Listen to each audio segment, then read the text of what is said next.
नमस्कार सर्वांना। बघा, ब्लाउजचा फ्रंट पार्ट आहे, प्रिन्सेस कट ब्लाउज आहे आणि ना पुढे ना मला पानगडा बनवायचा आहे। बघा, मी मस्त छान असा ड्रॉ करून घेते आणि पुढे ना मस्तपैकी प्रिन्सेस कटचा आहे ना त्याला कटिंग करायची। बघा, छान असं मी माप घेतलंय, पुढचा गडा आहे ना लांबीला 7 घेतला आहे आणि बघा छान असं मस्त कट करून घेते। आणि बघा इकडे ना पानगडा किती छान आकाराला ना, आणि बघा प्रिन्सेस कटसाठी माप घेते। इकडे 3 घेतलंय आणि 2 इंच इकडे घेतलेलं आहे आणि वरून आहे ना 1.5 इंच घेतलेलं आहे। सीधी लाईन थोडी स्ट्रेट ड्रॉ करायची आणि वरून आहे ना 10.5 वरती आपल्याला परत टिक करायची चॉकने।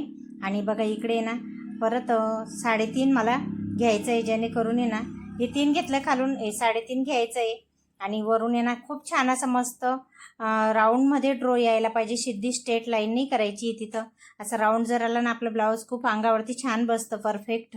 आणि बघा खूप छान मस्त आलेलं आहे। मी तुम्हाला इकडे पण दाखवते। बघा ते जे आहे ना 1.5 इंचचे त्याला आपण असं अटॅच करायचं आहे ते राऊंडचं। आणि बघा एक सिद्धी लाईन, बघा प्रिन्सेस कट ब्लाऊज असं एकदम छान मी पूर्ण तुम्हाला ड्रॉ करून दाखवलेलं आहे। आणि आता आहे ना बघा पूर्ण माप पण लिहून दाखवले, बोलून पण दाखवले। बघा आता कट करून घेते। बघा आजचा हा व्हिडिओ कसा वाटला ते नक्की सांगा। चला तर बाय।